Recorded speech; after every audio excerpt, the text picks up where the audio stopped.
Hello, Bronco fans and football fans everywhere. Welcome to Broncos Breakdown on the MHRT Network. This is a show that is everything Broncos and brought to you with emotion, passion, honesty, and of course, my comments. I am your host, Bronco Bill.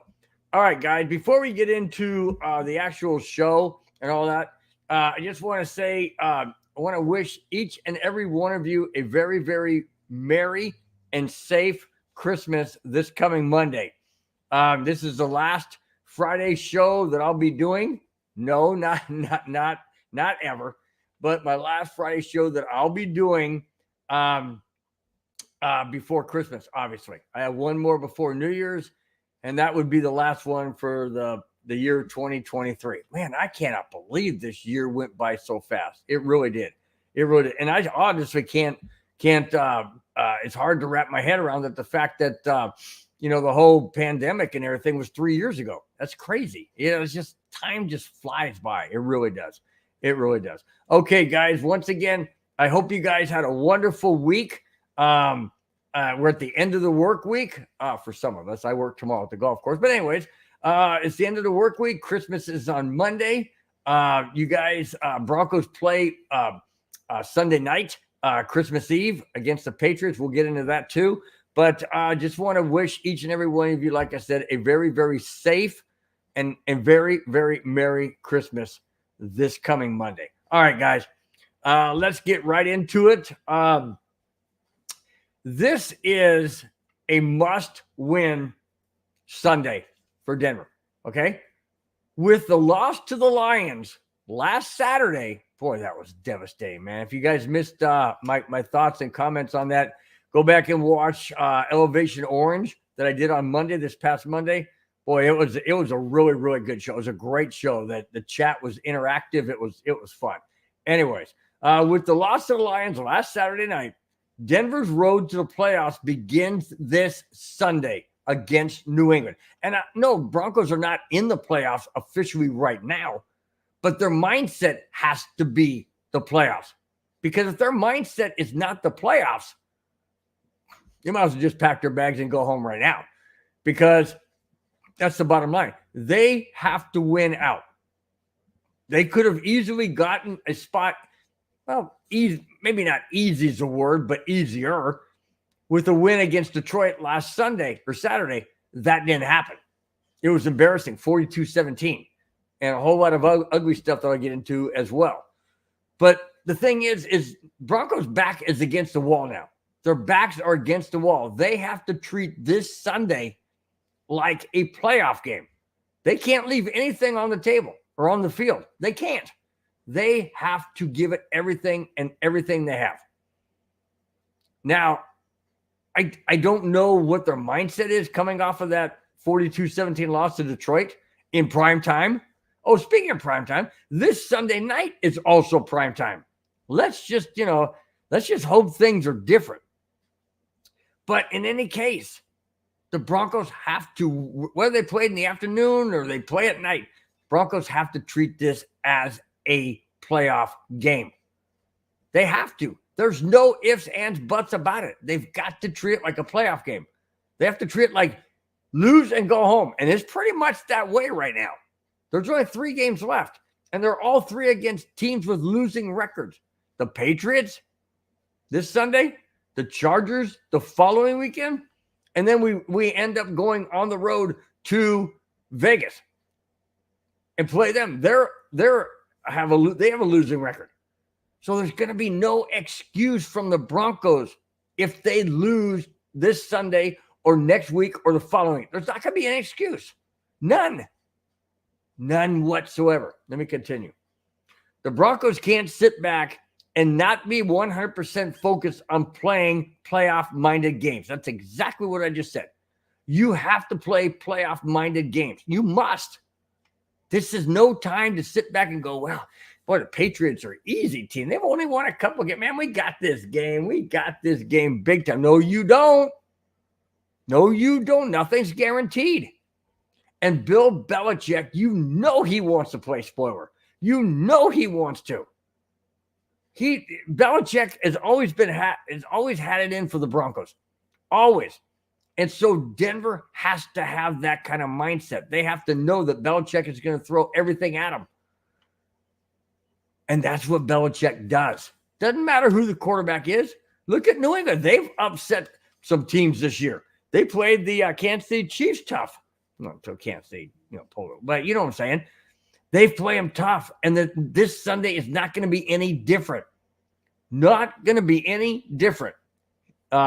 Sean Payton had better put a game plan in. He had better figure out what Belichick loves to do, which is take away your number one receiver. Well, who's our number one receiver right now? Courtland Sutton. He's going to do anything and everything to take Courtland Sutton out of the game. Not make him irrelevant. Then we're only left with Jerry Jeudy and Mims. I mean, yeah, we got P. Ryan coming out of the backfield, but they only use him really late in the fourth quarter when that happens. But during the game, first, second, third quarters, if they take Sutton away, they take away our best weapon, and that's what Belichick loves to do. Loves to do that. Broncos had better bring their A game this week for sure. Then following week against the Chargers and wrapping it up against the Raiders. We cannot lose any one of these games. And I said on my Monday show in Elevation Orange that if the Broncos had to lose one of the last 4 games, let it be against the Lions because they're the only team with the winning record. And when you lose to a team with a winning record, who's going to the playoffs, by the way, you are, you don't have that much to hang. I mean, you don't have that. I shouldn't say it doesn't hurt. Of course it does. But it wouldn't hurt as much as if you lose to a team like New England who hasn't won hardly anything this year. That would hurt more. And that would sting going into the Charger game. So this is a very, very must win. All right, let me wrap this. Yes, the Broncos do need help, but none of it will matter if they don't win this Sunday. Absolutely. Absolutely, that's what I'm saying. If they don't win this Sunday, it doesn't matter. It does not matter if they get help or not. Because what are they going to get help for? Making it even that much tougher to make it to the playoffs? I mean, seriously. Seriously, guys. And I know we could go back to week 1 and week 2 when we lost to the Raiders by 1 point, and then we let the Redskins / Commanders back in the game, and they ended up winning it in the fourth quarter. Yeah, go back and if we win those 2 games, guess what our record is? 9-5, not 7-7. That was a 4-game switch. 4-game switch. But we can't go backwards, guys. We can't. We can't look back. We can't say to ourselves, "Oh, I coulda, woulda, shoulda." You can't do that. You just gotta do what you gotta do in front of you. All right, let's get to the chat. Doc Hopper in the house batting leadoff in the chat. Nice to have you, Doc Hopper. Nice to have you. He says, "Yo, Bronco Bill, what the deal is, my brother? Hey, you know what? I'm just here doing the show, here enjoying myself and enjoying the chat. Just having a good Friday evening, bringing the Broncos breakdown, and we're just gonna have some fun. So bring your ideas and comments and whatnot, and we'll talk about it." Doc also says, "Break it down for these MFers." I'm doing my best, man. I'm doing my best. Well, you know what? Doc Hopper says it's gonna feel real effing good when you all beat Belichick this weekend. Yeah, I agree. I just know that Belichick he's a wizard at creating schemes and stuff that the opposing teams haven't seen. And Belichick scares me. I don't care who their quarterback is. It could be Joe Blow off the street, and somehow, some way, Belichick's going to make him look like Tom Brady. I mean, sure, the Patriots haven't had a stellar season. That doesn't matter. It does not matter. Because when it comes down to brass taxes, Belichick will do what Belichick can do to win the game. And the Patriots have been in a lot of games this year. They have. They've been in close games this year. It's just they didn't finish. And a lot of that has to do with the fact that, their quarterback is now Tom Brady. I mean, nobody's really Tom Brady. Seriously. Peyton Manning's up there. John Elway's up there. But we're talking about, Super Bowl championships and things like that. So, it doesn't matter.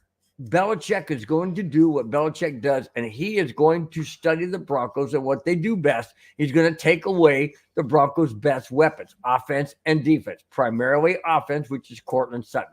That bothers me. That scares me. Now, so if that happens, we got to get the run game working, guys. We got to get the run game going. We got to have the offensive line not make bonehead plays like they did against Detroit, but it wouldn't have mattered if we got that touchdown instead of field goal. We still would have lost. We still would have. 28-14. I'll get into that. Okay, but anyways, so bottom line is Belichick is going to do what Belichick does, and that is cause havoc on both sides of the ball.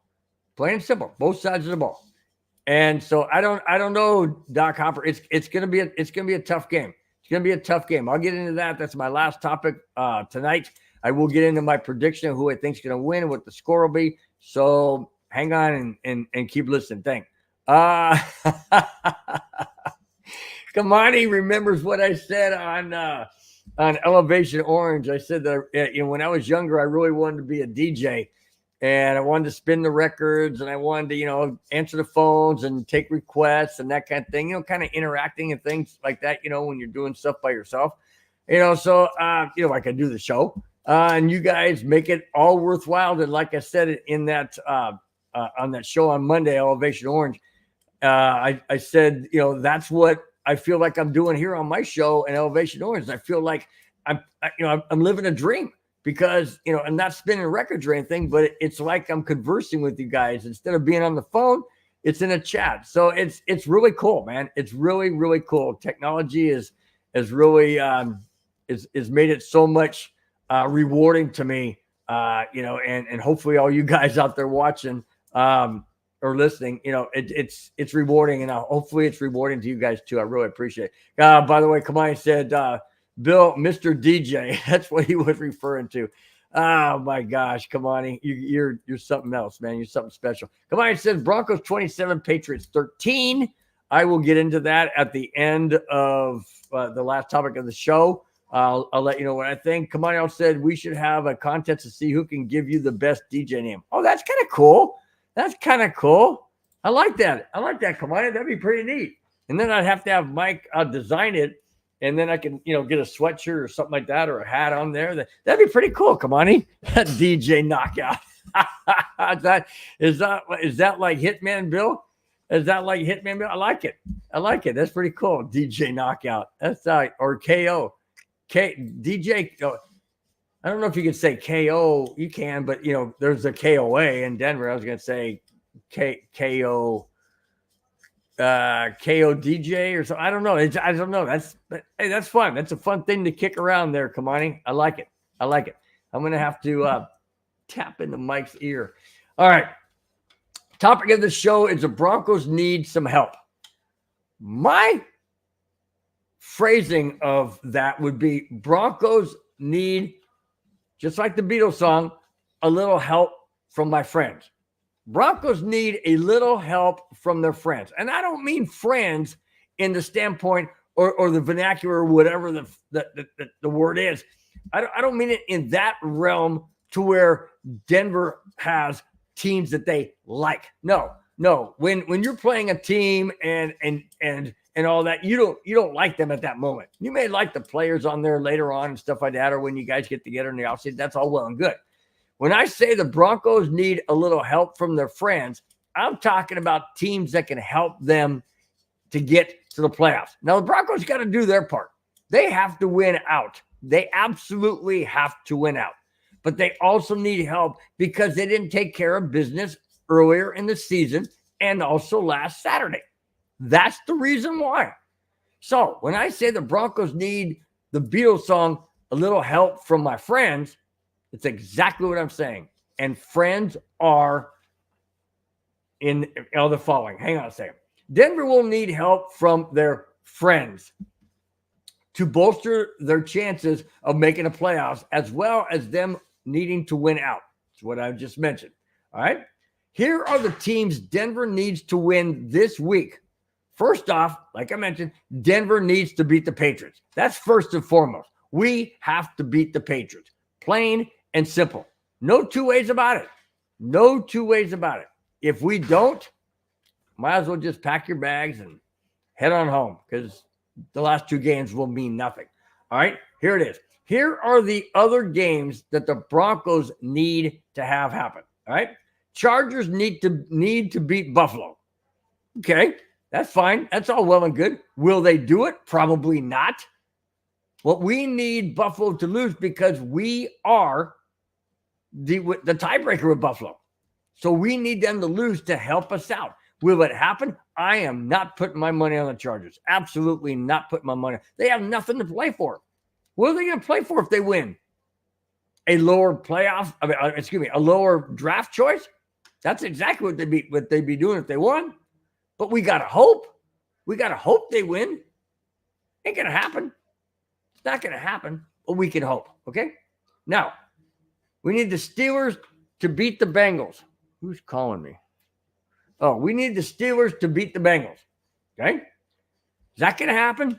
Steelers haven't won. I don't know. They're pathetic as well. But we need them to beat the Bengals, even though we have tiebreaker. We don't want them to be in that spot, okay? We don't want the Bengals to win. We have to have the Steelers beat the Bengals. Do I think that's going to happen? No. I don't think that's going to happen because I don't have confidence in the Steelers. They're just not good this year. I mean, have you seen some of their games? Pathetic, okay? We need Tampa Bay to beat Jacksonville. Is that possible? Absolutely, that's possible. Absolutely, that's possible. So I think that one is in the Broncos' hip pocket. I'm pretty sure that Tampa Bay can beat Jacksonville. Pretty sure, okay? Now we need Cleveland to beat Houston. And why do we need Cleveland to beat Houston? Well, we don't own the tiebreaker against Cleveland. They're a couple games ahead of us, or at least a game ahead of us. And here's the other thing. If Houston, we don't own the tiebreaker against Houston. They beat us. So we need Houston to lose so that we can gain ground on them, okay? And have the same record as them. So that maybe we can leapfrog over them next week. Okay, so the Houston has to lose. Cleveland has to come through. Do I think Cleveland's going to beat Houston? Yes, I do. Yes, I do. I don't think C.J. Stroud is coming back from the concussion, but if he is, doesn't matter. I think Cleveland with Flacco, all of a sudden, Joe Flacco looks like Joe World. The guy looks crazy good. Why wasn't he like that in Denver? I have no clue. But he sure dang looks good. And if he can keep going like that with Cleveland and beat Houston, that helps out the Broncos. Okay, this is a weird one. But I'm going to explain why we have to cheer for the Dallas Cowboys against the Miami Dolphins. That's right, guys. We have to cheer for an NFC team to beat an AFC team, which is all well and good. But here's the reason why. If Miami wins the South, who else is that? Miami, Houston. Yeah, we have to have Miami. Wait a minute, that ain't right. Dallas to beat Miami. I don't think that sounds right. I think we need Miami to beat Dallas. Well, anyways, it has something to do with Miami and Buffalo. That's right. Buffalo's in the division. We have to have the Buffalo Bills. Buffalo's in the East. Who's in the South? Houston. That doesn't make any sense. I think this article is wrong. I think Miami has to beat. No, that's right. Dallas has to beat Miami because Miami owns a tiebreaker against us. We have to have them drop down. That's right. Okay, that makes sense. I don't know what I was thinking. Here's the one that's weird. Kansas City to beat the Raiders. And the reason why is if Denver wins, if Denver wins, if Denver wins, we got to keep the distance between the Broncos and the Raiders. Okay. The Raiders are on our tail and we got to play them the last game of the season. So that's the reason why there could be a tiebreaker there. So if Kansas City beats the Raiders, we don't have to worry about the Raiders. The Chargers are already done. We're not worried about them. But we have to worry about the Raiders because we play them the last game of the season. Yes, we play the Chargers a week after this Sunday, but the Chargers are in worse record-wise than the Raiders. So we have to have the Raiders lose so that they don't have a chance to catch us on the last game of the season. That's the reason why. So there's a whole lot of issues that the Broncos are facing because they did not beat the Lions last week. And they just made the road to the playoffs that much harder. That much harder. We need a lot of help, guys. And once again, Chargers to beat Buffalo, I don't think so. Steelers to beat Bengals, again, I don't think so. Tampa Bay, Jacksonville, yes, Tampa Bay wins that one. Cleveland, Houston, Cleveland wins that one. I'm going with Dallas to beat Miami. I don't think so. I hope so, but I don't think so. And Kansas City beat the Raiders. Yeah, easy. That's easy money right there. That's easy money. Doesn't matter where they're playing. If it's in Vegas, hey, bet the house on Kansas City. I don't see them losing it. I really don't see. All right, Kamani says, well, I appreciate that, Kamani. Kamani says, yes, we do. I think I'm not sure. Yes, we do. I don't know if that's in reference to me saying that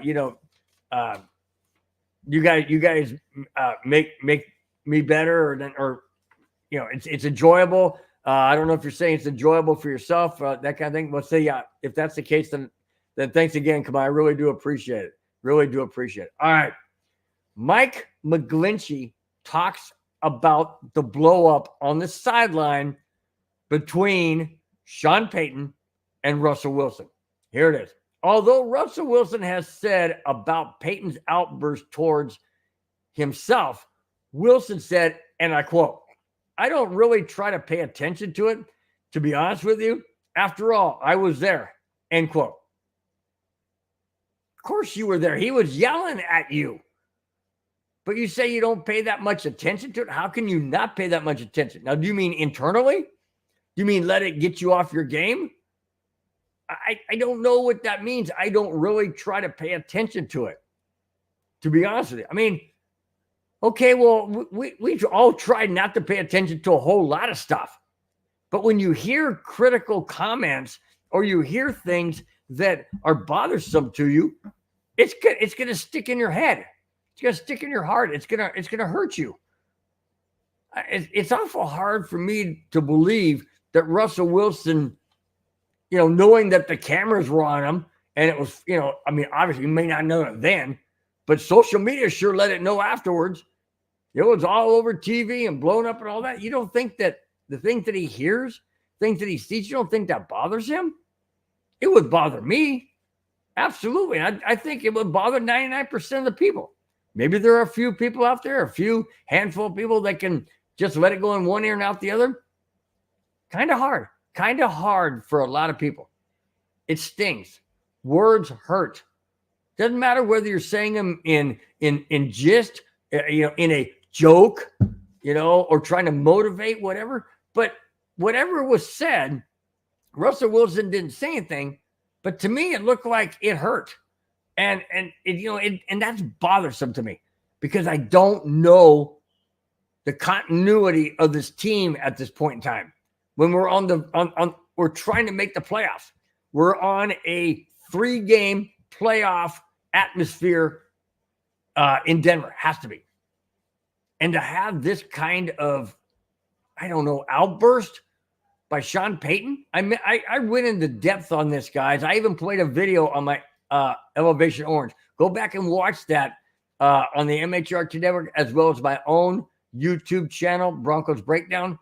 Whichever one you want to go to is fine. Watch that show and the video, and you'll see exactly what I'm talking about. It was done wrongly, and I don't know where this team is going to be come Sunday against the Patriots in another primetime game Sunday night. I don't know where their mind's going to be at. I don't know where their head's going to be at. Let me continue. McGlinchey does seem to think he knows about this. Okay. McGlinchey said, and I quote, "I think it's been completely blown out of proportion. Things like this happens, especially in a huge game for us with a lot on the line. I think Russell and Sean are two of the most competitive people that you'll ever be around. And people get emotional, especially in the fourth quarter of a game where you're getting your ass kicked." I'm quoting. "I wouldn't think anything of that and nobody in this locker room does, end quote. There you go. Mike McGlinchey doesn't think that this even impacted the team whatsoever. He says that they're not believing it.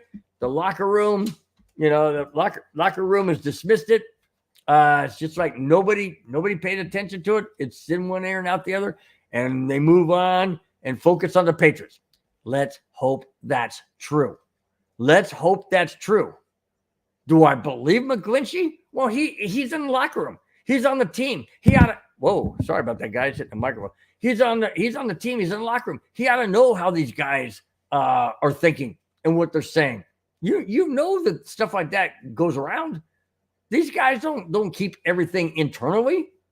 They may keep some things, but not when it comes to camaraderie or how they feel in the locker room. You've heard of locker room dysfunctional locker room? Well, apparently, according to McGlinchey, this isn't a dysfunctional locker room. They're dismissing him. They're saying, no big deal. It's all good. We're fine. We're moving on. We're thinking about the Patriots. Let's freaking hope so. Let's hope so. I don't know. I can only go by what Mike McGlinchey is saying. That's all I can go by. Okay. Kamine said, you don't know what Dallas team's going to show for Sunday. Well, that's true. That's very, very true, Kamani. Very true. And the Miami Dolphins are solid. They are solid. I mean, that's evident. Look what they've done all season long in their wins and their blowouts and one-sidedness or whatever. Yeah, they're a tough team. And, if Dallas is not on their game, and yes, the Dallas Cowboys have already clinched a playoff spot. So they're not really going to bring their A game, in my opinion. They may bring a B or B plus. It ain't going to be their A game. What are they playing for? They're not going to win the division. Philadelphia's got that wrapped up. So what in heaven's name are they going to play for? Maybe a higher seed. I don't know if they have the number 4th. I don't know. Or number 5, whatever, 5, 6, 7. Yeah, if they have the number 5, I don't know. That's something I don't know. But it doesn't matter. Every team should play to win regardless of your record, regardless where you sit in the playoffs, because you want the motivation. You want the confidence. You want the knowledge of knowing that, hey, we can come out on any given day, any given Sunday, Monday, Thursday, whatever, and we can play our best and we can win. Is Dallas going to do that? I don't know, Kamani. I don't know. You're right. Which Dallas team are we going to see? All right.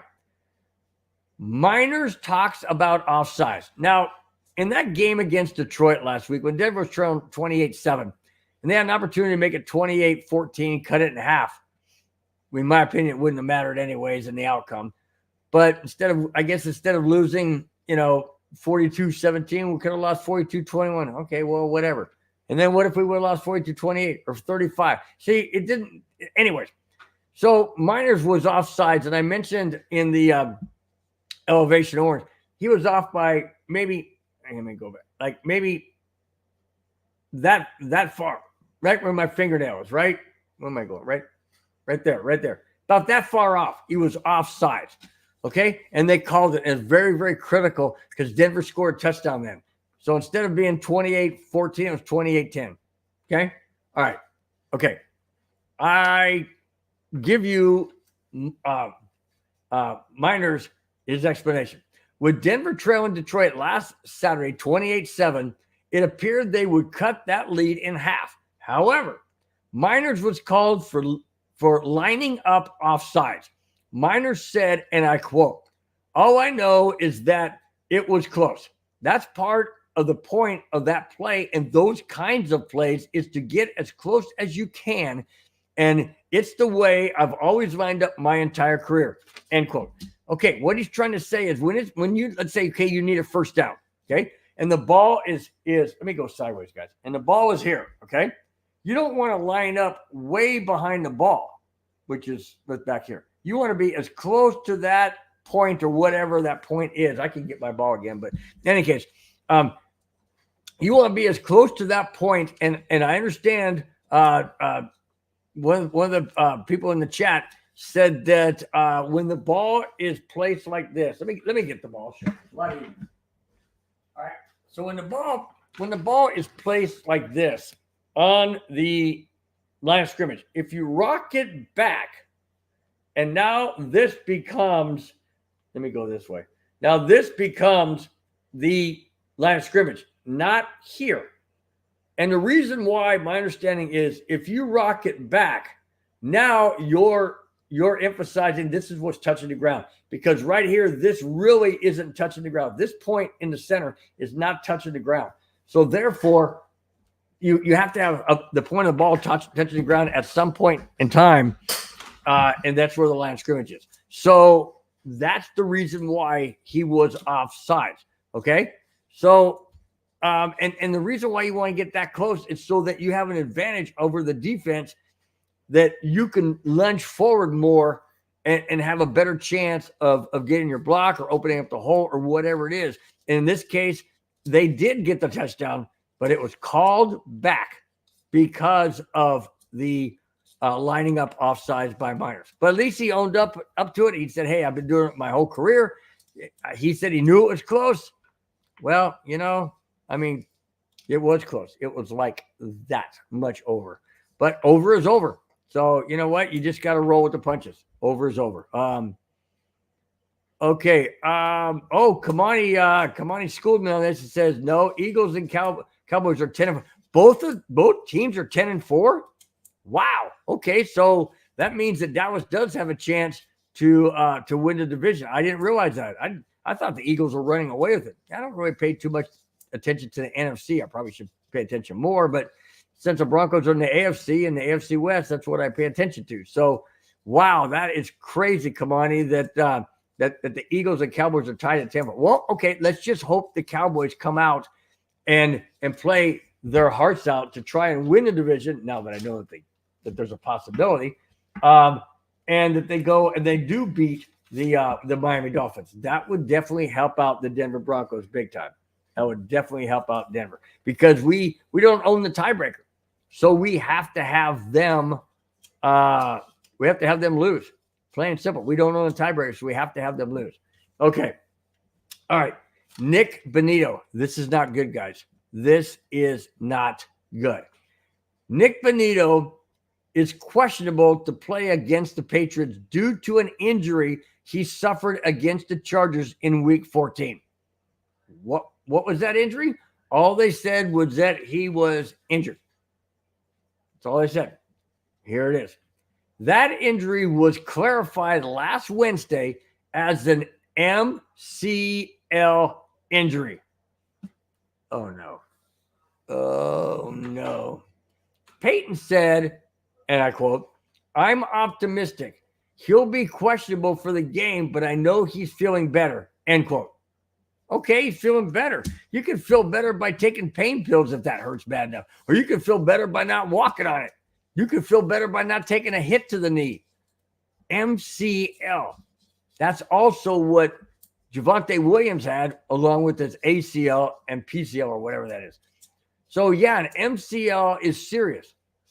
Is he questionable? Why would you put Bonitto in if he has a very high percentage of getting hit on that knee and now tearing it or doing whatever? They didn't say it was torn. They didn't say it was damaged. They said he has an MCL injury. What the heck does that mean? Does it mean it's strained? It's inflamed? It's, I don't know. It's swollen up for some reason.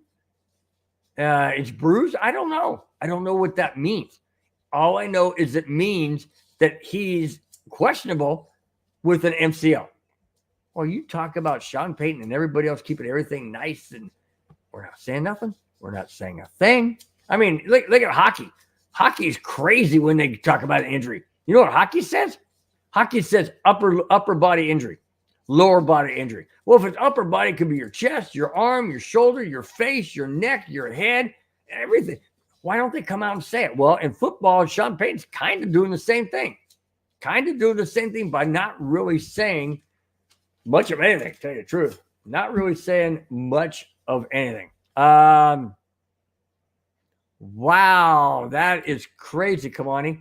Kamani says the Cowboys are in first place, better division record. Whoa! Who would have thought that when the Eagles started out undefeated for a very good handful of games? I mean, who would have thought that? Well, then who would have thought the Broncos being 1-5 would turn around and be 7-7? Not this guy. Not this guy. So it's been a crazy NFL season. It really has. I never thought some teams would be as good as they are, a la Cleveland and in Detroit. And then I didn't think some teams would be as horrible as they are, a la Denver at the beginning of the season. And, Kansas City, losing a handful of games, Buffalo Bills not doing so well. Teams like that you thought would just be running away with their division, but not so much. Not so much. All right. This is a shorter show, primarily just because there's not a whole lot of news out there. I've got 2 more topics.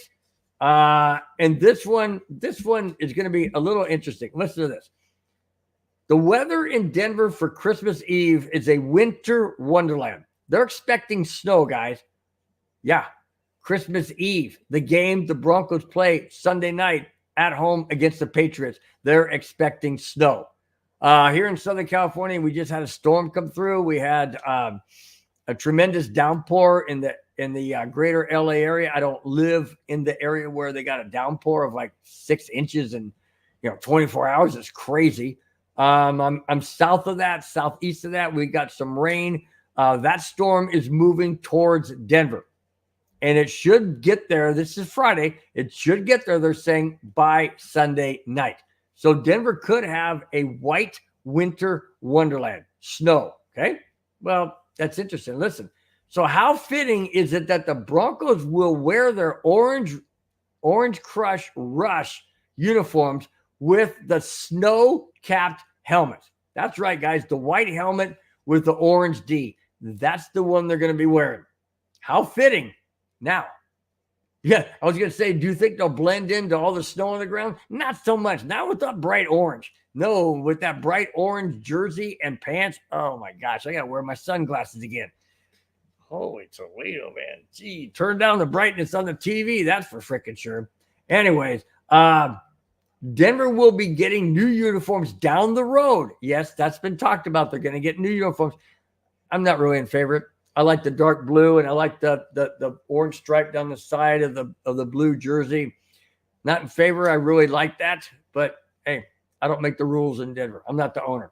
Anyways, they will be getting new uniforms down the road, but in the meantime, enjoy these uniforms this Sunday evening. I say enjoy the uniforms this Sunday evening, and let's get a win. Let's blind the heck out of the Broncos, out of the Patriots receivers.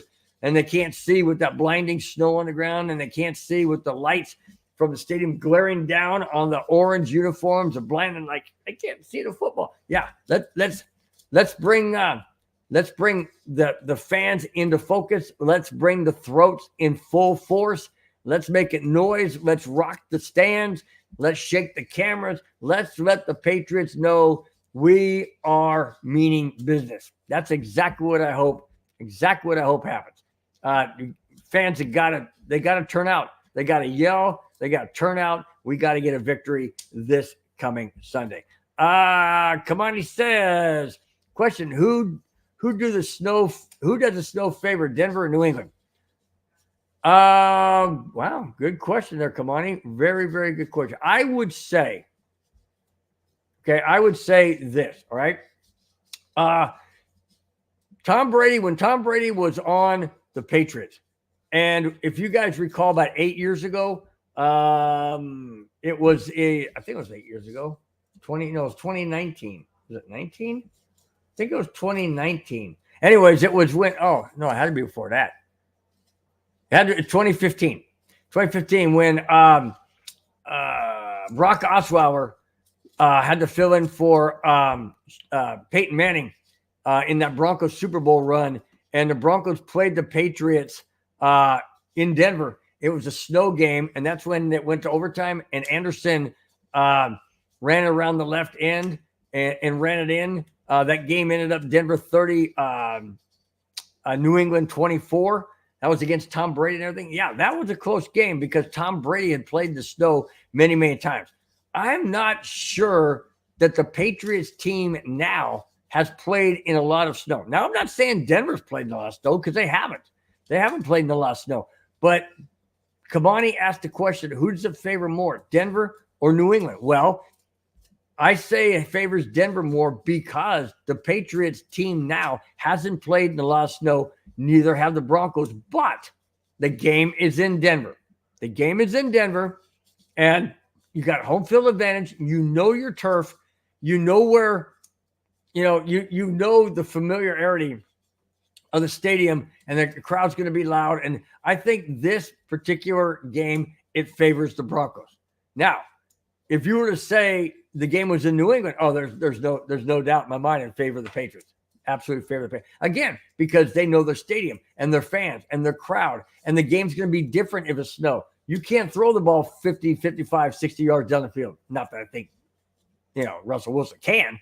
But what I'm saying is, you can't do those long passes because the ball is going to be wet. It's going to be, sitting on the ground, in snow. Half the ball is going to be on the snow. The other half's going to be on the center's hand. So, I just don't think that it's going to be a high scoring game. So in that instance, I think it favors the Broncos because of our defense. Absolutely, because of our defense. And if we can get a run game in the snow, in the cold, definitely favors in this game. Kamani, in my opinion, it definitely favors the Denver Broncos. Hey, Graham is in the house. The 3 players the Patriots are listing as out for Sunday night's game in Denver is running back Ramondre Stevenson with an ankle, wide receiver Juju Smith-Schuster with an ankle, and Jabril Peppers with a hamstring and safety. Wow, that definitely helps out Denver, especially with Juju Smith. He hasn't been all world, but he does produce, and that's one thing that if he's unavailable and can't go, then that's better for Denver. Absolutely better for Denver. Grandma says CJ Anderson's run that game was incredible. My favorite CJ run, absolutely. And you know what, Graham? That was the second time they ran that play. They ran that play earlier in that drive. And they went back to it in overtime. Was it early in the drive or earlier or late in the fourth? Something like that. But I know it was recent to the overtime, and it worked both times, this time resulting in touchdown. Brilliant play. I absolutely love that. There are a handful of plays that I can go back in my Bronco memory bank and watch all over and just love it from the first time I saw it. The John Elway comeback against the if it had to be one play, it would be the touchdown pass to Vance Johnson in the end zone against Cleveland that tied the game, and then we won it in overtime. Another one would be obviously Super Bowl 32, the Whirly Bird in the Super Bowl that was played in San Diego against the Green Bay Packers. It was Demaryius Thomas catch in overtime against the Steelers from Tim Tebow, one of my favorite quarterbacks ever. I know he's not a big fan favorite as far as, his play on the field. I just love the guy. I love his faith. I love his passion, emotion. I love Tim Tebow. So those plays definitely. C.J. Anderson's play in that overtime game was phenomenal. That was a Thanksgiving Day game, Thanksgiving Day weekend game, I should say. I was at my sister's in Pasadena, California, just east of L.A., and I was up there for that weekend. It was phenomenal. We both loved the outcome of that game. So there are a handful of games I can look back and say, yeah, I could watch them all day long and never get tired. Never, ever, ever get tired of seeing it. Absolutely never get tired. And there's so many more, but those are the ones that just stuck out now. Let's see. D-Rock is in the house. D-Rock says, Big Bill. I said, Big D-Rock, what is up, my friend? Glad you chimed in. Glad you're here in the chat. Graham says on that end around by C.J. Anderson in the game against the Patriots 8 years ago at Mile High in the snow. Graham says, I think it was a back-to-back plays. You know what? It might have been. And I think, wait a minute. I think wasn't the first one there was like a penalty or offside? I don't know, something weird. But I remember that happening. Yeah, and it was very, very close. If it wasn't back-to-back, it was certainly very close. Let's see. Graham Graham says, I remember these fat heads. I remember that. I used to have a fat head stuck on the wall, too. I remember that. Yeah. Says he has a fat head of the Tebow DT play versus Steelers. Oh, that is awesome, Graham. That is so freaking cool. That's a keepsake right there, man. That's a keepsake. No doubt about it, man. Let's see. I can't get my mouse to work. What the heck is going on here? All right. Kamani says, Bill, name the three amigos again on Broncos receivers back in the day. I think Elway was the QB. Elway was the quarterback. It was Vance Johnson, Mark Jackson, and Ricky Nattiel. I'll never forget that three amigos. Never forget them. They were instrumental in that whole 80s run, mid to late 80s. Vance Johnson was awesome. Mark Jackson was the one that caught that touchdown in the end zone that tied the game. In that AFC Championship game. Too bad none of them ever won Super Bowls as three amigos. But those guys were absolutely fantastic. Absolutely great receivers. Mark Jackson, Vance Johnson, and Ricky Nattiel. Those guys were great receivers. Too bad the Broncos, like I said, just didn't have a full team around them, or they could have definitely won many Super Bowls with those three guys and John Elway throwing the ball. Absolutely. No doubt about it. No doubt about it. Hey, my brother-in-law from Vegas says, Rudy Torres says, well, hell, Bill, love the chat, but celebrating our anniversary. Well, good. Happy anniversary, man. Well, you don't need to be listening to me. Listen to your wife, man. Enjoy the time. But thanks for chiming in, and thanks for poking your head in, so to speak, and then ducking right back out. And I really do appreciate it, Ruth. Thank you so much, man. Thank you so much. Appreciate it. Kamai says, oh, okay, I had forgotten myself. Well, hey, that's what happens. That's what happens. It's not that we're old, Kamai, not at all. D-Rock says, Sebastian Joseph Day was released by the Chargers. What's your thoughts on getting him? Sebastian Joseph Day. Wow. If he can come at a I don't know, a 3-game rent, or maybe we sign him to 3 days, 3 games. I shouldn't say, not 3 days. I hit that. I got this higher stand from my microphone, make it sound better, but I keep hitting it, so I got to be careful. Anyways, going back to D-Rock's question, Sebastian Joseph Day released by the Chargers, wants to know my thoughts on it. If we can rent him for 3 weeks, 3 games, put him on the practice squad. Bring him up if we need to, in a situation. Obviously, we play the Chargers a week from Sunday. So if he can give us some insight and things like that and bring him up for that game, absolutely. Absolutely. Do we pick up his contract? Do we sign him further down the road? I don't know. But that's a good question, D-Rock. That's a really good question. I say, why not take a look? Why not take a chance? Why not take a look? Like I said, we play the Chargers a week from Sunday. We have to win all 3 games, guys, to even have a breath and a thought and a possibility and a chance of making the playoffs. And I mean playoffs. Yeah, I'm talking playoffs. Yeah, sure. So I don't know why you wouldn't take a look at him, why you wouldn't bring him in. I mean, after all, if nothing else, he could give you advice about the Chargers. I mean, it's not that we need a whole lot of advice. I mean, they're in turmoil themselves. They fired their coach, their GM, and who knows who else. So it's just but if he can help the Broncos, absolutely, D-Rock. If he can help the Broncos any way, shape, or form, I say pull the trigger. Can't point the guns up in the sky. I forgot. Can't say trigger. Okay. Graham says, I definitely could use some more pass rush run stop. Absolutely. Of course we can. Of course. That's what I'm saying. If we can bring him in and he can, he can be an asset right out of the gate, which I think he absolutely would be. If the Chargers are going to do a fire sale, then let's pick up the pieces. Let's pick up the ashes and put him on our team, and then use him for the best that we can for the last 3 games, because 2 of the last 3 are division games, and we're going to need his ability to get to the quarterback. We're going to need his ability to, stop the run, that kind of thing. All right. Let's see. Kamani says, I would grab him. We need the help on defense. Absolutely. That's what I'm saying. So if he can be that kind of person for the Broncos, absolutely bring him in. I have no problems with that whatsoever. Keenan Allen for Jerry Jeudy.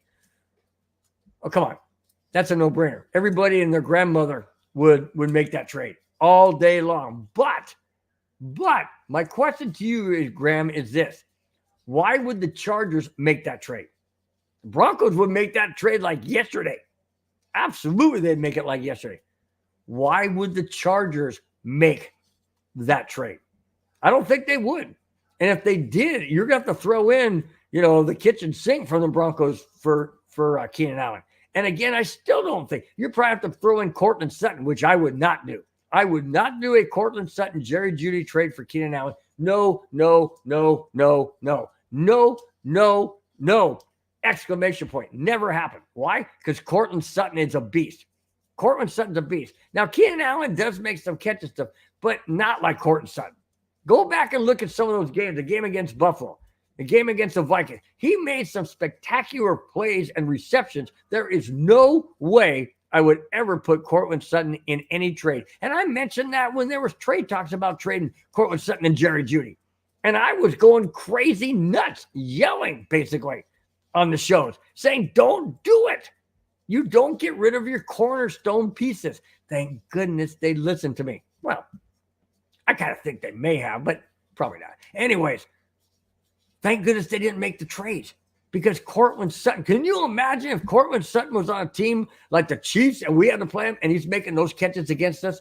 How badly George Payton would have felt, Sean Payton would have felt, or the ownership would have felt?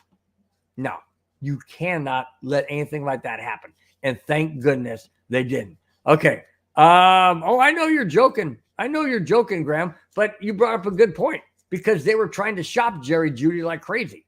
And I know you're joking, and Graham says totally was joking, never would happen. I understand that, but I thought it was a good thing for me to give my comments on because it would take a lot more than just Jerry Jeudy. And I really don't think the Chargers would ever do it anyways.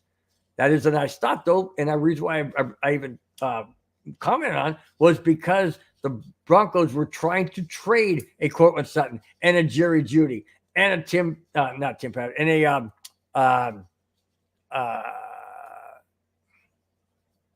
Justin Simmons and Patrick Surtain. They were trying to trade them. They were listening to trade offers. Yeah. Well, I'm glad you didn't listen too hard because I would have been pissed if I'd have seen Courtland Sutton making those plays either against us or another team where they ended up winning the game because he was making those catches. That would have pissed me off to no end. All right, guys, this is the last topic, and we kind of touched on it a little bit already, and that is the New England Patriots at Denver Broncos this Sunday night, Christmas Eve. Here it is. The Denver Broncos are in prime time once again. Let's just hope the results are different than last Saturday's results. This Sunday evening, the Broncos will host the New England Patriots. This game can't be taken lightly for obvious reasons. We got to win out. We got to have help. And there's no other way about it. We have to win this game this Sunday. Denver must win out as well as getting help. However, New England and Bill Belichick will want to play the spoiler. And absolutely they'll want to play the spoiler. I mentioned that earlier. They will not be looking at the Broncos any other way than to take them down, to ruin their playoff hopes. Bill Belichick and the Denver Broncos have always been at odds. Always. When we've ever played New England, it's always been Bill Belichick and Tom Brady winning the game. Then we got Peyton Manning, and things changed. I mentioned the last snow game in Denver against New England 8 years ago, 2015. Yes, that's what I'm talking about. The butting heads, the John Elway and Tom Brady, the Mike Shanahan and Bill Belichick, the ownership, Pat Bowlen and what's his face? Kraft. So there you go. It's been a dogfight every single time these teams play. Doesn't matter if Tom Brady's not on the Patriots anymore. And it doesn't matter if John Elway's not on the Broncos anymore or Peyton Manning. It doesn't matter. It's the Patriots. It's Bill Belichick. It's his scheme. It's his hoodie he wears. It's his demeanor. It's getting in your opponent's coach's head, opponent's quarterback's head, opponent's player's head, taking away their best weapon, a la Courtland Sutton, the aforementioned. Yes, taking Courtland Sutton out of the game. And I don't mean injured-wise. I mean just not letting him be able to make the catches because he's confusing them. He's changing up his defense. He's making defense look like a cover 2 when it's really a cover 6 or a cover 1 or a full-out blitz. He's going to disguise it so big, so many different ways that Russell Wilson could end up being confused. And if Wilson's confused, well, guess what? The Broncos are confused because Russell Wilson's a quarterback. He has to be able to see what the defense is doing and get it accurate and get it correct. The receivers have to run the correct route. The play on the offensive line has to either protect Russell Wilson or open up holes for Javonte Williams or Pirine. That's what's going to have to happen. Our defense is going to have to play solid defense. We can't give up, wide open guys down the middle when nobody's covering because they faked us out. Belichick is going to bring the entire kitchen, everything and the kitchen sink. He's going to throw everything at the Broncos. Why? Because New England has nothing to lose. Nothing to lose. They're out of the playoffs. They're done. Their season's over, but not according to Belichick because he wants to take down the Broncos first and foremost because he wants to be the spoiler. Plain and simple. Plain and simple. And if he can knock the Broncos down a peg, take it to Sean Payton, take it to Russell Wilson, take it to the new ownership group, he's going to want to do it. Why? Because that's what Bill Belichick does. Bill Belichick is a gamer. He schemes, he organizes, and he puts the players in the best position and best possible way to succeed. He's done it his entire career with New England. He's done it with Tom Brady. He did it with what was it? Tony Eaton, was it Eason that got injured? Was it Eason that got injured with the Patriots?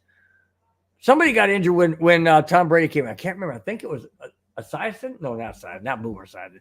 Eason or I can't remember his name now. I think that might be. I could be wrong. But in any case, he's done it with every quarterback he's had. Now, yes, this has been a tough year. Absolutely been a tough year. But then again, who would have thought the Miami Dolphins would be, doing what the Dolphins does or are doing? It's just a crazy year. But don't sell yourself short. Don't think that Bill Belichick will not treat this game as a chance to stick it to the Denver Broncos. Don't think for 1 minute that the Patriots are going to lay an egg because they're not going to. And if the Broncos are not on their A game, and if the Broncos are not bringing everything they have and treating this game like a playoff game, they are going to lose it. And that would absolutely be beyond embarrassing at home with a chance to run the table against teams with a losing record. And if they lose to the Patriots and the other teams that we need to have lose don't lose, Denver's done. Denver's done. We have to have a win this Sunday. That's why underneath my name, I put Broncos must win Sunday. Absolutely must win Sunday. All right, before I get to the final score, I think it'll be, I am going to go back to the chat and see what you guys have to say. Let's see. What? Graham says Belichick used to be on the Broncos staff back in the. I'm not sure about that, Graham. I'm not sure about. I know he was a coach or on the staff in Cleveland and got fired or something, and then he went to New England. But I'm not sure he was ever on the Broncos staff. I could be wrong. I could do some digging on that and see what I come up with. But let me check in on that, Graham. Let me check in on that. Rudy says, easy game. We'll win at home. I feel it in my bones. Well, if you're feeling it in your bones, then you must be cold, brother, because that's the only way you can feel anything in your bones is if you're freaking cold. But being in Vegas, I doubt you're that cold. Any case, let's see. Who's calling me now, man? Okay, so let's see. Graham says Pat's quarterback situation is a mess. Knock on, yeah. Oh yeah. Now you really screwed it up, Graham. Thanks a lot. Now you really messed it up. No, I just messed with you, man. No, it's all good. Yeah, their quarterback situation is a mess. Absolutely is a mess. But you know what? It doesn't really matter because Belichick will do whatever Belichick does to get their quarterback ready. And with the quarter, I mean, seriously, you look at some of the games that were played this year and you're shaking your head going, how in heaven name did that team win? Well, what happened? How come that team just laid an egg? That kind of thing. So, oh yeah, Graham, that's a really good one too. Graham says he, being Belichick, also might be fighting for his job. I've heard that he may be on the hot seat. I heard that he may not be coming back or whatever. I tell you what, man, the owner, Kraft, he really likes Belichick. He really does like Belichick a lot. And I think it would take more than just one meltdown season or bad season by the Patriots for Bill Belichick to either step away on his own accord or to get fired. And I doubt that Kraft would ever fire him. He may resign. He may step down. It may be a forced resign. But I don't think you're ever going to hear the words that Bill Belichick was fired by Kraft ever. I don't think you'll ever hear the F word fired from Kraft in regards to Bill Belichick not being there. So I don't foresee that. He may step away. It may be a forced thing, but I don't think that that Kraft would ever fire Bill Belichick. I really don't. Rudy says we are ready, Freddie. Who's Freddie and what are you ready for? I mess with you, Rudy. You know that. Okay. Bledsoe. That was it. It was Bledsoe. That's right. That was Bledsoe that got injured and Tom Brady came in. I don't know why I said Easton. I know that there was a Easton that was on the Patriots. I know that, but it must have been later years or way before Bledsoe or something. But yeah, thanks Graham for correcting me. I really do appreciate it. I don't mind being corrected. Hey, if I'm wrong, you guys keep me honest. That's what I say about my shows. I want to be honest. So thanks again, Graham. Really appreciate it. Kamai says the key to the game for the Broncos: play like a playoff team already and protected the ball and defense show up. Absolutely, that's what I said. The Broncos have to play. The playoffs start this coming Sunday. The playoff for the Broncos mindset has to be starting this Sunday. I thought it should have started last Saturday. Apparently, they didn't get the memo. But in any case, it has to start this Sunday for them to have any chance whatsoever. And you cannot lose at home to the Patriots, who have a losing record. You just can't do it. You just cannot lose to the Patriots. I don't care if it's Belichick or not. Figure out a way. You cannot lose to the Patriots at home, period. Okay. Rudy says he's not ready to retire. Speaking of Belichick, I don't think he's ready to retire either. I really don't. He loves the game. And he loves being a head coach. He loves being on the Patriots. I don't think he's going anywhere. I really don't think he's going anywhere. All right. Graham says Bill Belichick, assistant special teams and defensive assistant, Denver Broncos, 1978. I was a Broncos fan in 78. I'm going to have to go back and look that up, Graham. That is really, really interesting. Wow. Really, really. Thanks for scooping me, man. I had no idea. I started being a Bronco fan in 1976. And so that was just 2 years later. So wow. I'm surprised. Thanks so much for that, for dropping that. That's awesome. That's very, very interesting. Very interesting. And I don't think, Pat Bowlen bought the team in 84. So that was owned by the Kaiser Group. In 78. So I was thinking, does Belichick have any animosity against Pat Bowlen? And that's why he didn't like Denver, or maybe he wanted to be the Broncos head coach or something of that nature, and it didn't happen. I don't know, but he's always had it in whenever the Broncos and Patriots play. Belichick always brings his A game. You know what?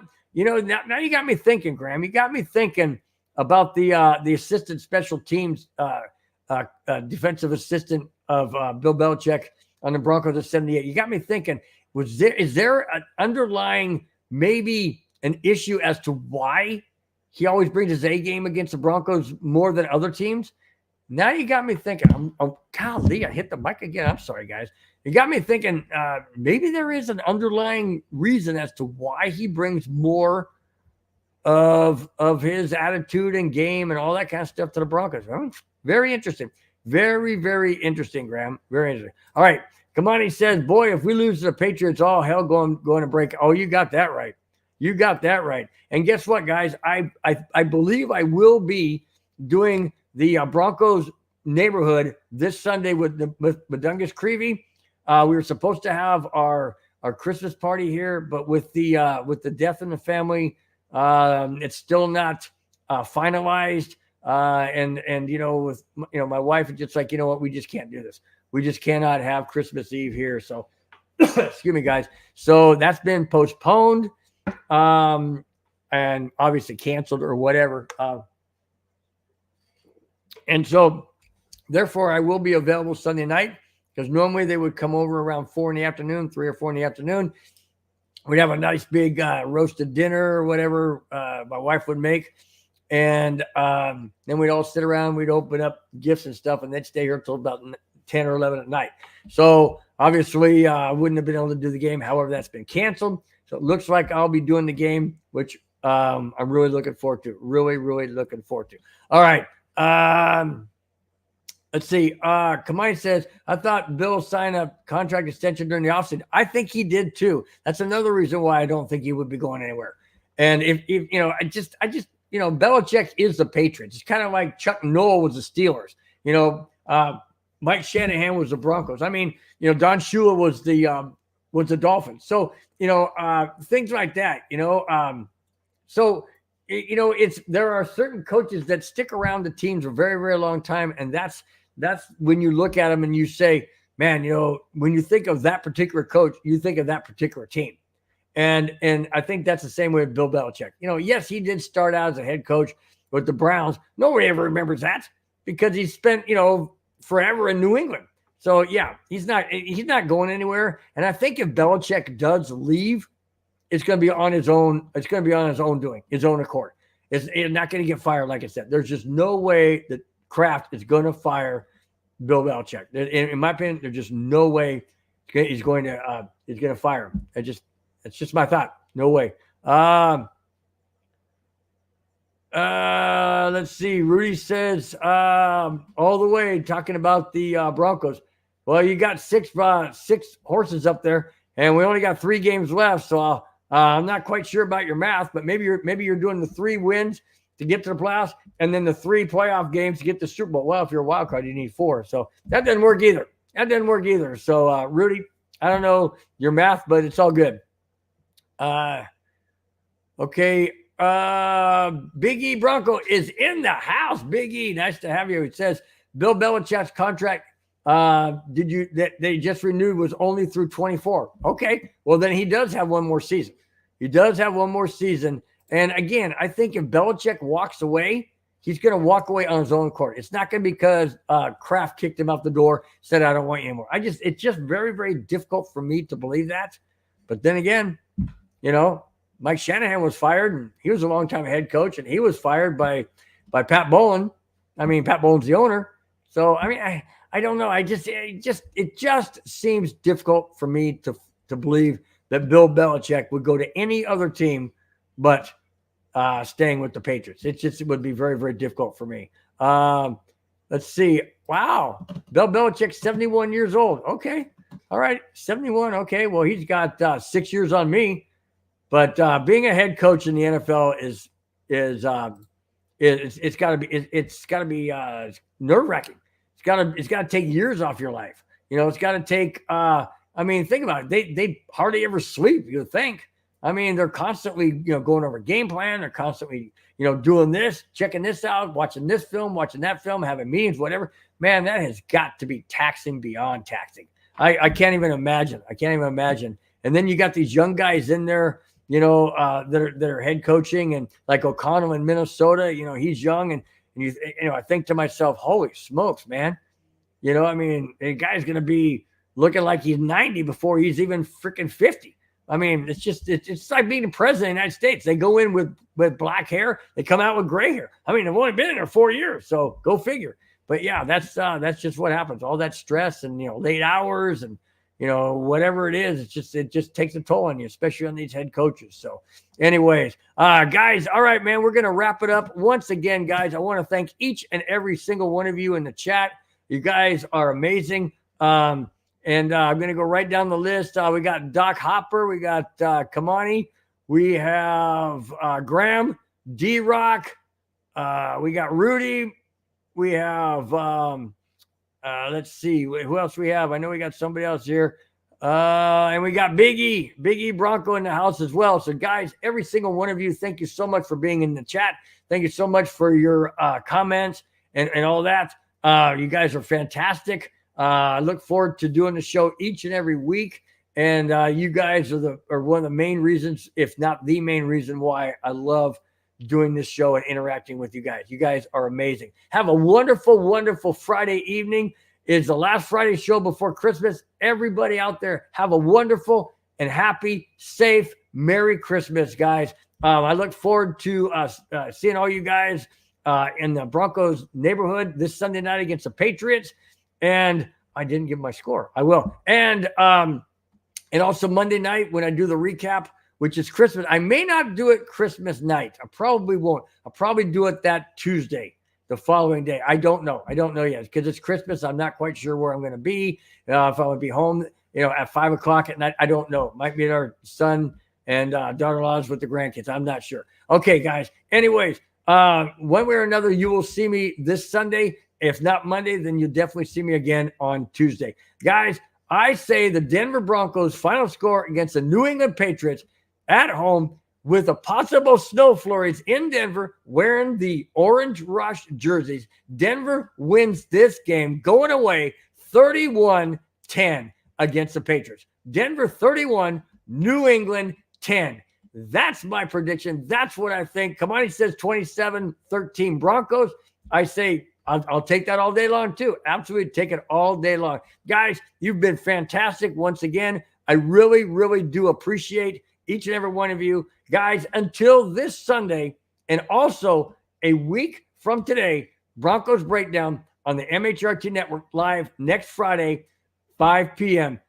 Okay, guys, do me a favor. Hit the like button. It really helps out a lot. Really do appreciate it.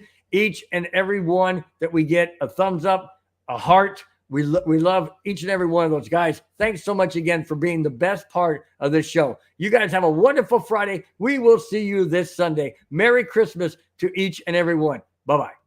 Fast lane when I pass in the street. Bag of money in the passenger seat.